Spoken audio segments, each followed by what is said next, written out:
Narito ako sa isang lugar, hindi ko maintindihan. Nakikipagsapalaran sa buhay na ang hantungan ay kawalan.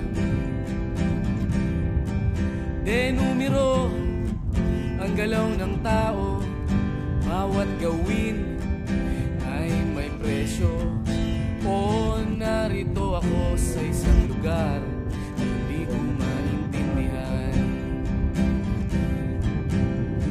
Daing ng tao'y di pinapansin, lilipad ng hangin. Pagkain sa araw-araw, hindi malaman paano pagkakasyahin. Lalong yumayaman kapag mayaman, lalong naghihirap kapag mahirap.